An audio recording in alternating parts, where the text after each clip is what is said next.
Guys. Jadi kita dapat tugas dari Bu Widi. Tugas apa, Ci? Nah, tugasnya itu kita menelaah mengenai novel Tenggelamnya Kapal Vanderwich. Oh, itu novel seru banget sampai jadiin film. Iya. Nah, bener banget. Nah, kita tuh dapat tugas buat nganalisis sinopsis, struktur, dan kaidah-kaidah kebahasaan yang ada di dalamnya. Wah, seru banget, Ci. Yuk, ayo kita Langsung aja kerjain. kerjain.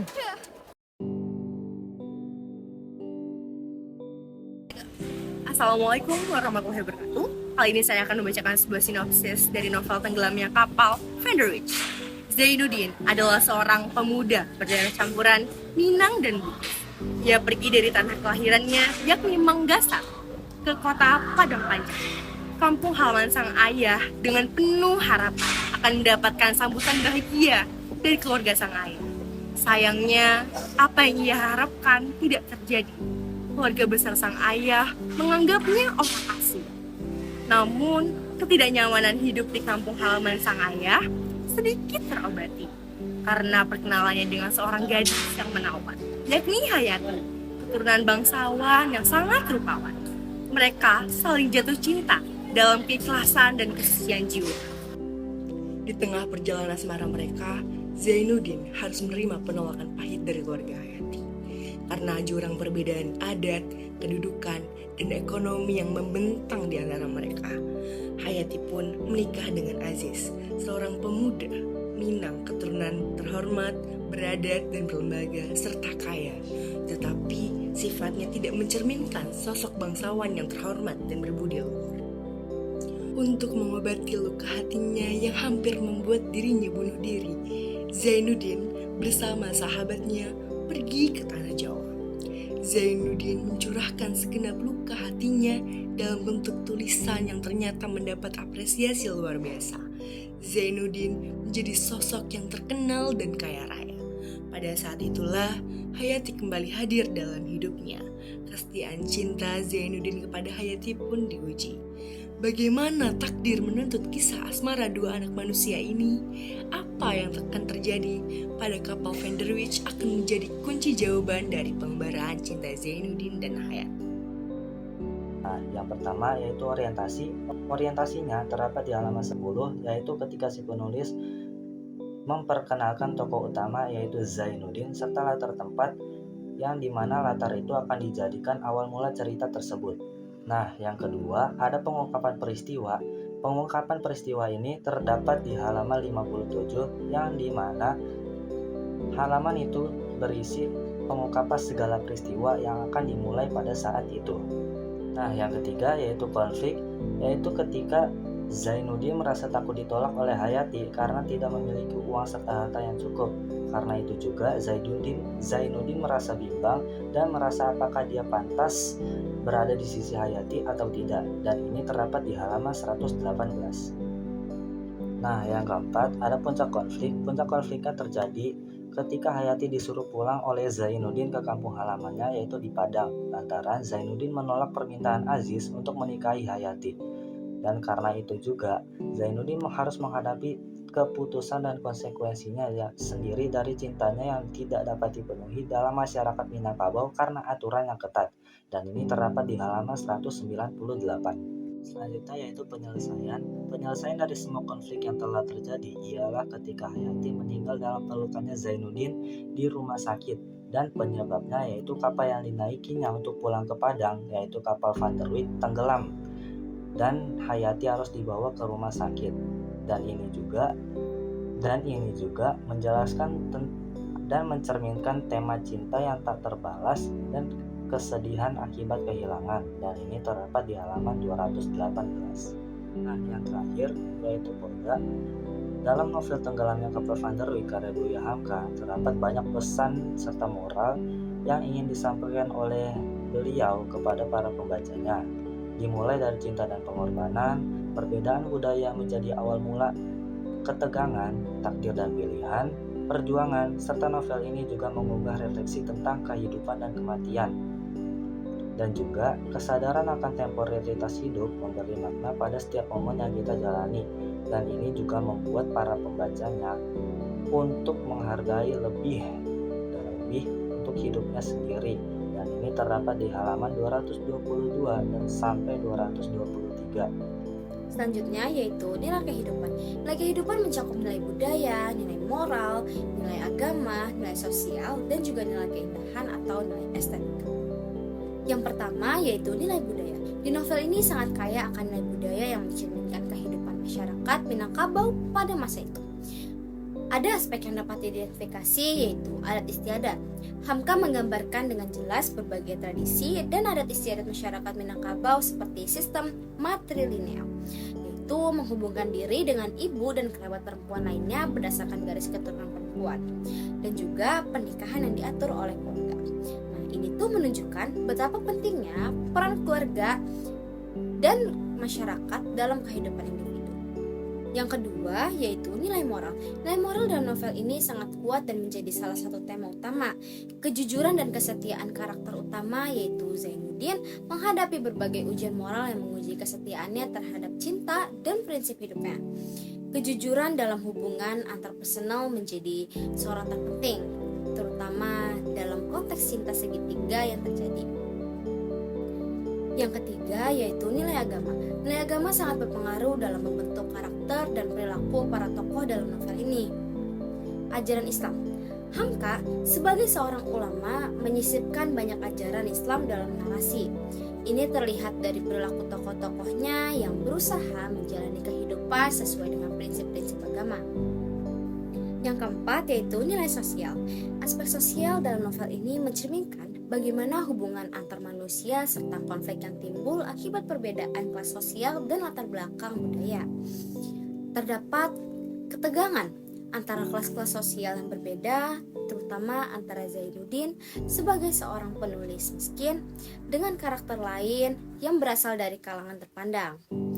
Hal ini menciptakan konflik yang memperlihatkan perjuangan individu untuk diterima dalam masyarakat. Novel ini juga menggambarkan bagaimana interaksi antar anggota masyarakat dapat membentuk identitas individu.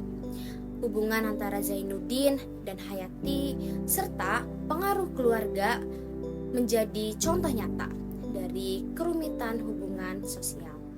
Yang terakhir yaitu nilai keindahan atau nilai estetika. Dari segi estetika, novel Tenggelamnya Kapal Van der Wijk memiliki keindahan bahasa dan deskripsi yang memikat, yaitu dari bahasa sastra. Hamka menggunakan bahasa yang puitis dan penuh makna untuk menggambarkan emosi serta suasana hati karakter. Gaya penulisan ini tidak hanya menarik, tetapi juga memberikan kedalaman pada cerita. Nah, yang kedua yaitu deskripsi alam. Keindahan alam Minangkabau digambarkan dengan detail yang memukau, menciptakan latar belakang yang indah untuk kisah cinta dan tragedi. Nah, deskripsi tentang pemandangan, cuaca, dan suasana hati karakter seringkali saling terkait, menambah dimensi estetika pada narasi. Unsur kebahasaan yang pertama adalah menggunakan bentuk lampau. Jika kita membahas cerita sejarah, sudah pasti banyak menggunakan kalimat lampau. Kalimat lampau adalah kalimat yang menyatakan kejadian di masa lalu, seperti dahulu, waktu itu, sejak, pada masa itu, dan lain-lain.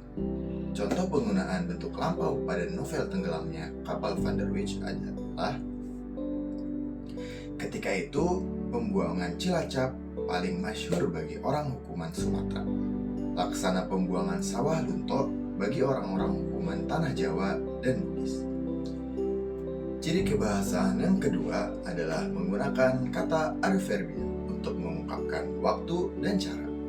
Kata adverbia adalah kata yang memberi keterangan pada kata lain. Hal ini untuk memberikan informasi tambahan dalam sebuah kalimat.